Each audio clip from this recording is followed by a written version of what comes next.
Če je stanovska organizacija pred desetletjem pri odhodu Nene Vrhovec v pokoj menila, da je bila takrat še premlada za sprejem nagrade za življenjsko delo, ji je letos nagrado podelila in kar presenetila s tem najvišjim priznanjem. Sem v bistvu ena najmlajših, ki sem to nagrado prejela, tako kot Prešernov sklad.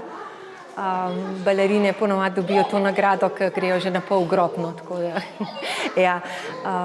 Pa nekako mi je dokazilo, da pa mogoče sem pa res ene stvari v življenju naredila, ki pravi, da si zaslužim nekaj tudi to priznanje dobiti. Nena Vrhovec je prehodila dolgo, pestro in raznoliko pot umetnice, začenši od fantička s klobučkom v poročnem sprevodu v Mlakarjevem baletu Vrag na vasi, preko najrazličnejših vlog do serije izrazitih, izjemno močnih, karakternih, nosilnih likov. 7 let stara so me dali svojo sestrično Moniko k baletu, zato da delam družbo. In to je bila največja napaka, ki so naredili, zato ker ta prvi dan, ko sem stopila k baletu, je bilo to. In tako, kot sem že tudi velikokrat rekla, balet je moja prva ljubezen in to je šlo pol sam naprej. Pri 16 sem bila že redno zaposlena, 13 sem bila honorarc, totalen, v vseh predstavah, kar je bilo možno. Pri 19 je bila moja prva vloga, solistična, kar je bilo že tudi šok. 1990. leta sem prejela Prešernov sklad.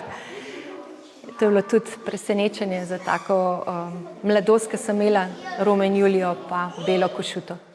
Tako da to je bilo eno veliko priznanje. Sem pa 2000 začela učiti, se pravi dobrih 23 let nazaj. Se je moje pedagoško delo začelo, sem se pa za vsako uro naučila s puncami.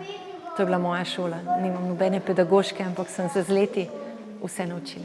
Bila je občutljiva, zanesljiva, natančna in tehnično odlična balerina, sposobna oblikovanja vlog s paleto najrazličnejših obrazov, karakterjev in občutij, so zapisali v utemeljitvi in še.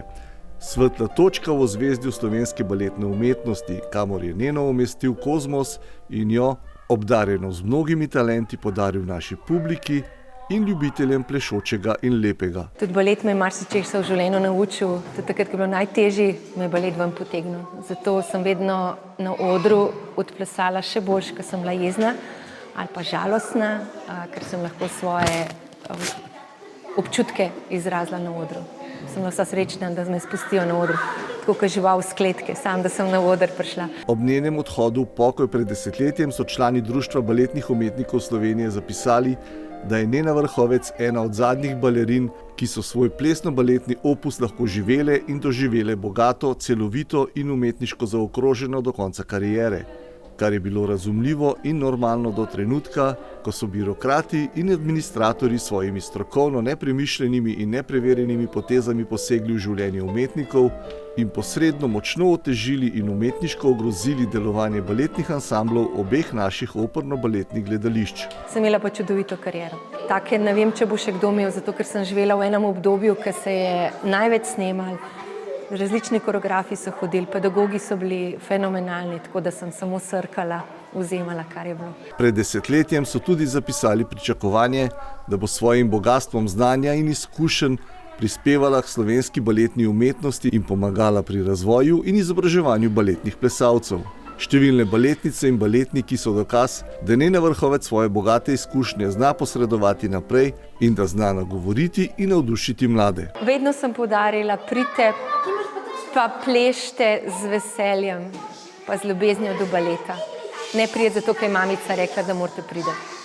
In največ mi je, ko vidim otroka, da nadaljuje, da še pri 23, 24 še vedno vztraja pri meni. Ker baletni svet je krut. Tako da imam učenke, ki so šle na konzervatorije, šle so v tujino, uspele, dobre. Tako da eno zadoščenje je. Imela sem pa tako močno kariero, da ne rabim nobenega nekam porivati v tem smislu. Tako da vsakmu dam, če je pripravljen vzeti. Nadaljevala bom delo, dokler bom imela učence, ki bojo z veseljem prišli k baletu, pa z užitkom jih bom učila, ker pa tega ne več, bomo pa končali.